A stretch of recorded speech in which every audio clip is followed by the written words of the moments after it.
पूजा का माहौल है। घर के सभी सदस्य आरती में शामिल हैं। शंख बज रहा है। धूप की खुशबू से पूरा घर महक रहा है। सभी परिवार वाले पूजा की रस्मों में लगे होते हैं। इसी बीच रूही अपने कमरे में चुपचाप मोबाइल पर कुछ देख रही होती है। उसने रोली के झुमके में एक छोटा सा स्पीकर लगा दिया है जो उसके फोन से कनेक्टेड है। पूजा के दौरान एक पल ऐसा आता है जब रोली के कानों में एक अजीब सी आवाज आती है। वह चौंककर झुमके की ओर देखती है और फिर धीरे धीरे हल्की सी आवाज सुनाई देती है, मम्मा, मम्मा। यह आवाज इतनी साफ होती है कि रोली की आंखें डर और आश्चर्य से फैल जाती हैं। वह घबराते हुए सबके सामने कहती है, मुझे एक बच्चे की आवाज सुनाई दे रही है, मम्मा, मम्मा।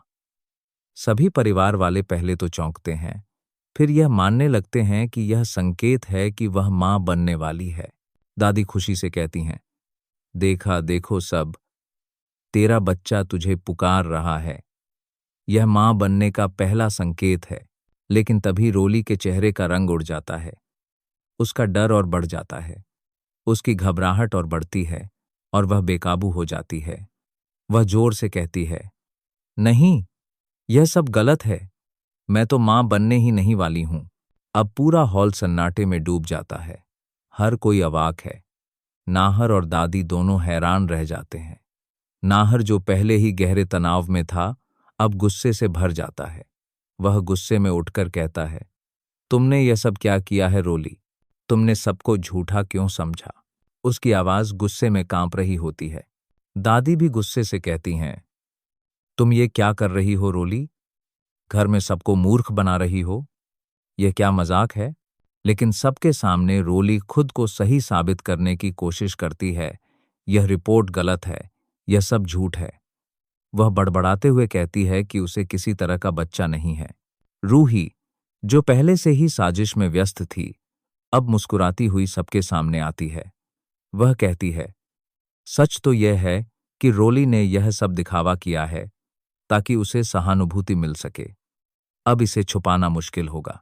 इसके बाद नाहर गुस्से में आकर रोली को सजा देने की बात करता है। वह अपने फैसले में बिल्कुल साफ होता है, मैं अब इसे सहन नहीं करूंगा। रोली, तुमने मुझसे और सबसे झूठ बोला है। अब तुम्हें इसकी सजा भुगतनी होगी। वह समर से कहता है, पुलिस को बुलाओ। अब इसे गिरफ्तार करवा दो। समर तुरंत पुलिस को बुलाता है। रोली घबराकर गिड़गिड़ाती है, लेकिन नाहर का मन पूरी तरह से ठंडा हो चुका होता है। नाहर कहता है, जो इस घर को छलने की कोशिश करेगा, उसे माफ नहीं किया जाएगा। पुलिस रोली को गिरफ्तार कर लेती है। इसके बाद नाहर सबको बताता है, अब एक और सच्चाई सामने आनी चाहिए दादी की। वह दादी को सामने लाकर सबको बताता है कि कैसे दादी ने रूही और जूही को नौकरों जैसा ट्रीट किया, सिर्फ इसलिए कि वे सच्चाई के करीब पहुंच रहे थे। नाहर दादी से कहता है, अब आप इस घर में रहने लायक नहीं रही। वह दादी को सबके सामने दरवाजे तक ले जाता है और घर से बाहर निकाल देता है।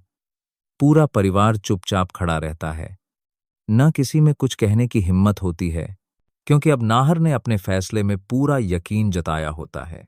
रूही और नाहर एक दूसरे को गले लगाते हैं और घर में फिर से प्यार, शांति और सुकून लौट आता है। अब सब जानते हैं कि जो भी नाहक किसी को छलने की कोशिश करेगा, उसका पर्दाफाश होना तय है। और ऐसे ही अपडेट्स के लिए आप हमारे वीडियो को लाइक करके चैनल को सब्सक्राइब करें।